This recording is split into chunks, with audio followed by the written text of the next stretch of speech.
Hello, Troper, and welcome to your deck review. I see our primer reads, this is a Y'shtola deck because I love cat girls. Actually, I lied. This is an Ariete deck because I can't decide between the powerful women who would probably do bad things to me. The real story is that from the moment I saw Y'shtola, I wanted to make an Enchantress over 3 mana deck. Problems are, I haven't actually gotten this deck yet, and I have crippling imposter syndrome, so I'm afraid the whole idea is a wash. Oh god, please send help. Okay, our table's still in bracket 2-ish. We don't want it to be too effective, but we don't want to get run over, and it seems like the main thing we're looking for is a sanity check. I don't know what Norvant is. I will go back and Google that later, but I don't want to waste your time. An Enchantress pile that I don't own because it's expensive and I'm broke, but I own a printer. Phenomenal. Alright, so Y'shtola is the commander. If we're doing Ariete, I'm presuming that's the one where it's like you drain the table for auras you control. Oh no! Okay, Esper for both. I love it. So whenever an aura you control becomes attached to a non-land permanent and opponent controls... Oh, you gain control if the aura is more expensive. Alright. So we big enchantments. Okay, I have ideas. My brain's turning. So we have Catgirl, Femboy, Literal Cat, Other Animal. Oh, another another mean woman. We have all of them. Beautiful. Catboy. Wow. Well, listen, Troper, no matter what's going on with the deck building, phenomenal taste. Truly phenomenal taste. Alright, so we have looting, we have some draw, we have some drain for not a ton of reason. Okay, we have a little bit of a secondary payoff for, like, if I'm enchanting your stuff with auras now, ha ha ha, you can't hit me. I like Grahatia.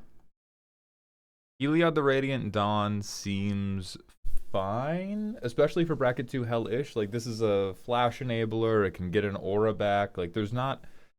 I don't think you can use the upside really well, but I don't think there's a huge amount of downside, especially for slower games. That is cute enough, yeah. I will probably take issue with him later, and we'll go into that more. Extremely cute.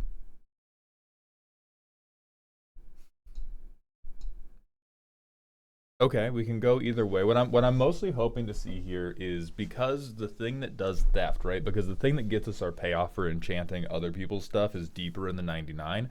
Everything I want to see out of the 99 is stuff that can go either way, right? I want some bisexual enchantment synergies going on here. That's fine. Also don't love him, and I realize that's counterintuitive because this is like one of the Enchantress staples, but we'll talk about that more. Venat, sure, maybe. I know this is a pet card for you. You might have enough legendaries. Okay. I don't love him, but I don't hate him.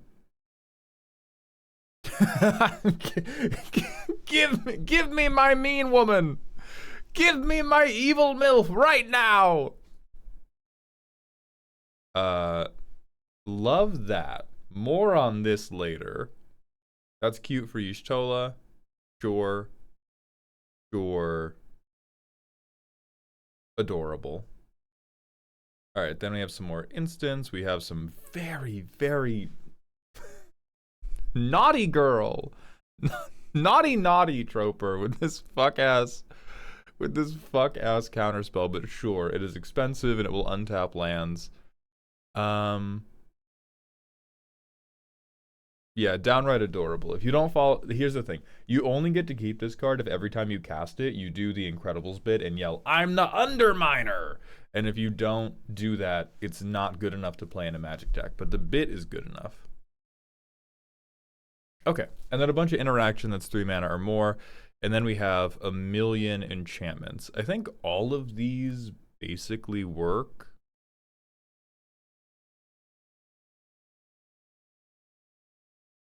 Yeah, we got some good, we got some buffs, we have a few that are negative, but most are positive.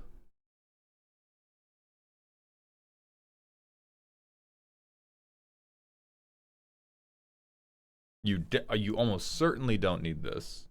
If the deck is in a functional place, you almost certainly don't need this, but maybe. We have some artifacts.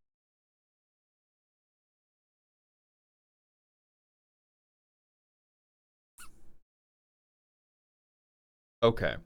Okay. Before we go into the playtest, let's talk about the tension that I see in the deck that I don't think is going to help it. You have a lot of enchantment reducers. That is good if we want to double spell enchantments, which is something that I thought we were going to want to do because Y'shtola does the little ping ping and you want to double spell to get the card draw thing. However, if our favorite thing to do is Ariete and Y'shtola together, then this deck should probably be built more around tapping out for a big enchantment. And so things that cost reduce are built to double spell. Ramp is built to cast the big expensive thing. And so your commander wants you to double spell. If you are in bracket 2-ish and you really want to celebrate the interaction that she has with Ariete the Beguiler, then I think we're better off doing more dig and more ramp and trying to tap out for like big funny enchantments that nobody has ever seen before to then steal people's good creatures and kill them with that. And then like after we take their good creature, I hit you for 8. Right? I trigger Y'shtola anyway. I don't have to worry about responsibly double spelling with Starfield Mystic. I hit you with that Worn Power Stone Gritty. I attach. What's your most expensive thing? Mantle of Ancients? Oh yeah, we're gonna get funnier than this. Oh boy. Oh me, oh my. I hit your commander with Helm of the Gas Lord, and then I strike somebody about the head. So let's see how it's currently running, and then look at the things we could do to make that a little more viable. So we've got 3 lands, a Please Please Don't Hit Me, and we have one of our Arietes. I will take that. I bog somebody turn 1 because I can. I pass the turn because I have to. I signet just in case I don't have a land on top. I did. Fuck me. Alright. We get our commander on curve. We pretend we have a counterspell in hand.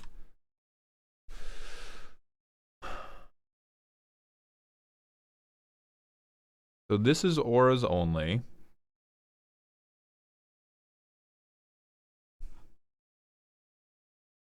We get affinity for auras.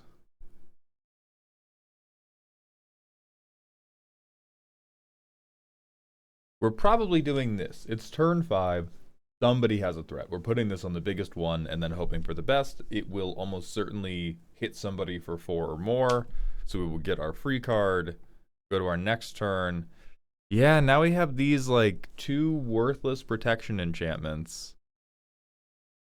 Who won't, right? We have a thing that won't work with Ariete. We have a Mantle of Ancients we can't grab anything for.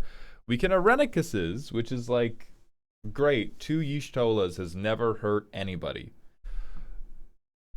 But it's also not, there's not a lot of movement yet, which is what I don't like. So we go Pearl Ear, right? So now our enchantment spells cost 1 less because we have an aura.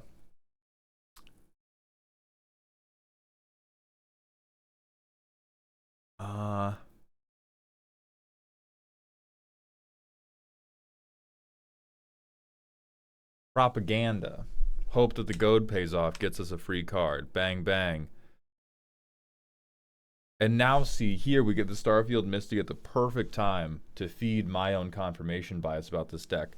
So we have some good reduction going on. What we don't have is deck access. We don't have a great way to draw deeper other than, hit the other Y'shtola and hope. Actually, no, we don't have to hope. I'll take this back.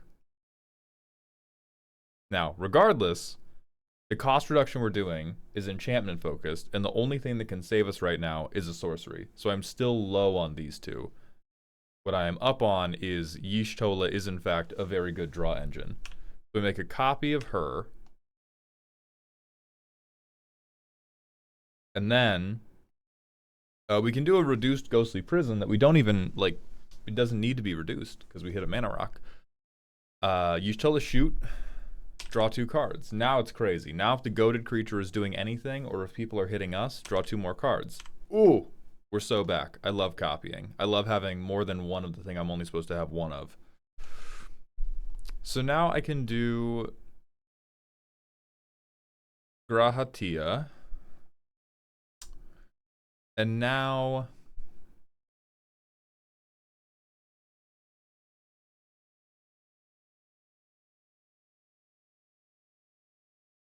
I'll drop Mystic.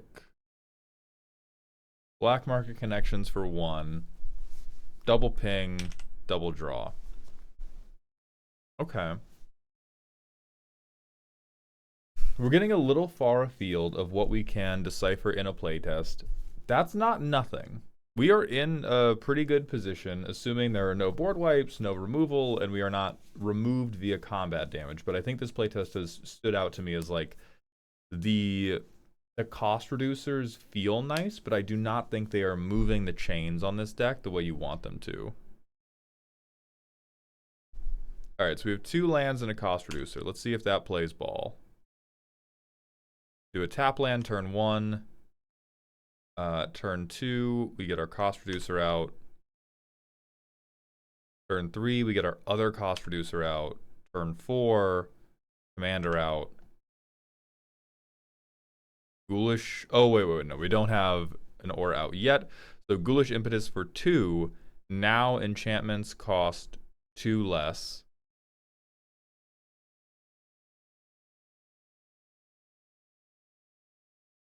And then I'm probably, depending on the board state, I'm either doing nothing or I am void rending. I'm void rending something just to get the card draw to make people lose 4.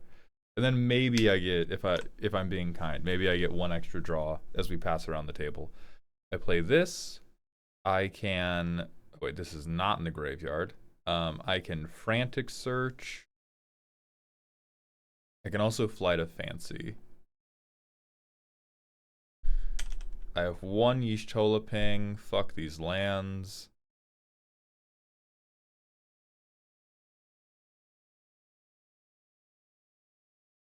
I Flight of Fancy, I get my other ping. I can draw 1 card at the end of turn. So this guy comes up at the end of my turn. And I probably would have stuck this as well. Alright. It's turn 7. We've put out 2 enchantments. Oh, I would have gotten to draw. Actually, Killian would have been there. I misread draw 2. So maybe we can have Killian here too. So it's turn 7. We have an awful lot of mana efficiency. We do not have an awful lot of deck access. And I'm still not convinced that the mana efficiency is absolutely necessary. I think we have overvalued how much we need the mana efficiency, and we have undervalued how much we need to be able to go, oh, hey, are you Ariete? No, get out of here. Oh, God, are you Ariete? No, get out of here. Are you an evil Gilf? Get out of here. And I think I don't think there's a lot wrong with the deck, but I think you would have a better time if you moved some of this mana efficiency towards draw efficiency. Like, straight up, this could be Merfolk Looter, and I think I would be happier with him. This could be a thing that has genuinely 0 synergy with the overall plan of the deck, but just let me see more cards, and I think I would enjoy it more. I still think Heliod's fine. Now for sanity check, I think your overall idea is alright. Let's look at what I wanted to do is I wanted to see big auras. So let's look at what big auras we have access to. Aura, Commander, Esper, mana value greater than or equal to big ones. I want to take big creatures. So let's see 5 and higher. All right, +2/+2 and flying. +2/+2 and flying. +3/+3 double its controller's life total on combat damage. So let me attempt to. No, I don't think I can sell you on that one. Become the pilot already gives you control.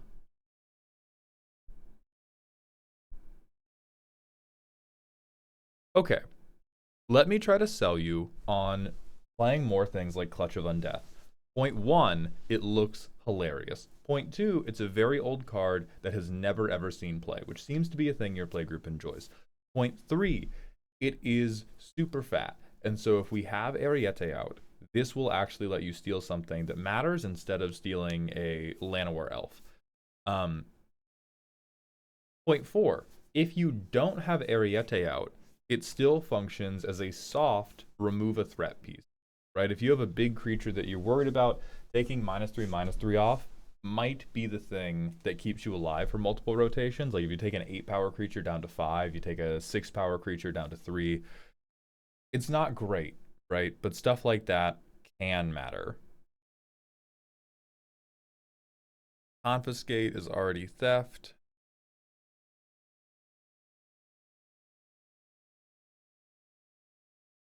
Conscription would be. I would like Eldrazi Conscription in this deck. There is Drake Umbra, which is also pretty foul.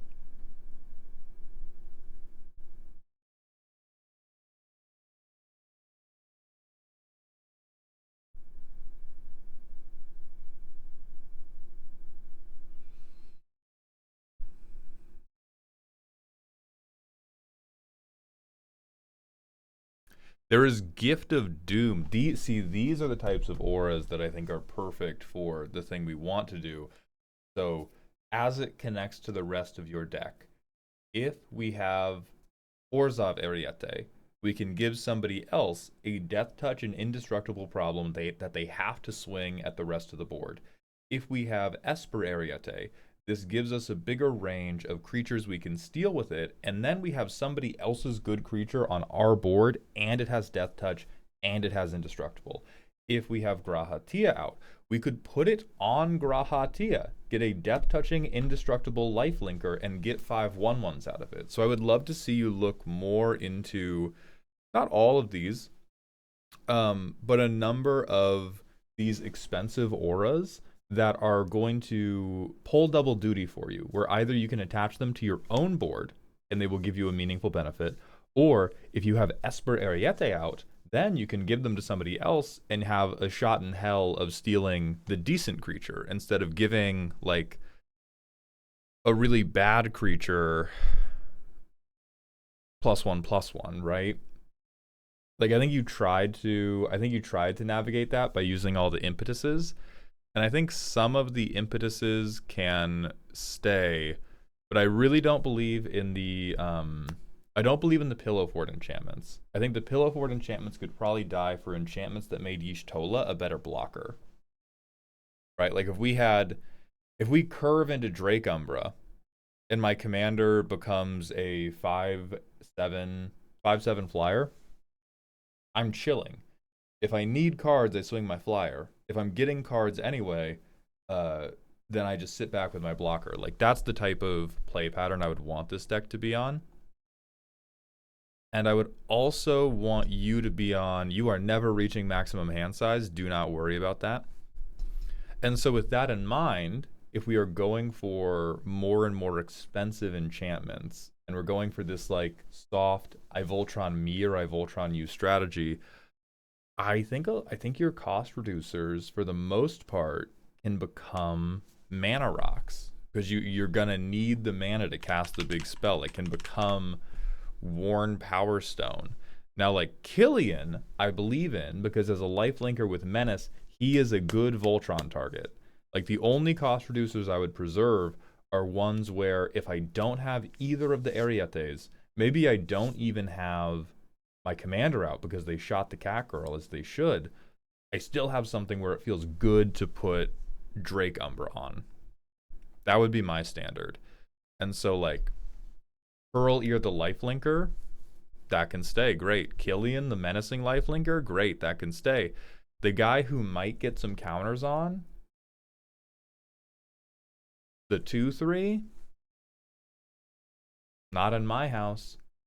I also don't love the when you gain life, target opponent loses that much life. I don't think they're terrible cards. They get better and better as you go into higher power.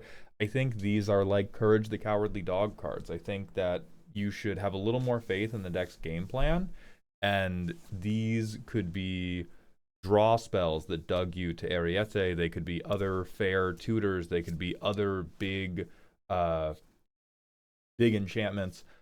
But overall, you should get into the mindset that I am winning via Voltron. I just don't know what my Voltron target is when the game starts, unlike most Voltron decks. And that's what will make the deck interesting. Is you're like, I'm playing Y'shtola Voltron. Am I Voltroning Y'shtola? No, no, no, no, no. I might have to, but I'm hoping to Voltron one of your dumbass dinosaurs, Ricky. And I think if you approach it from that mindset, what needs to be exactly swapped and what needs to be brought in gets a little bit more simple. But I would take a hard look at anything that's cost reducing. These are all like adorable, but sure, mostly fine. And then I would believe more in bigger mana rocks than smaller mana rocks. But that's kind of quibbling over the little details. And then I think the last thing to consider is if you are finding a dearth of good auras, something like flash photography to copy your best auras, because you will get to reattach those as you want. So if you have like Clutch of Undeath, or you have like Drake Umbra, and you have Ariete, flash photography is now, oh, I make another Drake Umbra. I give it to something else, I take. Yum, yum, yum. In my mouth. Because Irenicus's Vile Duplication saved that one playtest. I think you have, do you have Quantum Misalignment? Perhaps you don't. But copying, also good. But that is how I would restructure how you are approaching this deck to begin with. I do think it works. I think it works well enough that you do not have to play this like a straight up and down Y'shtola deck. Get a little more dig. Look for the hot grandma. Go forth. I hope you enjoyed, and I hope this helps.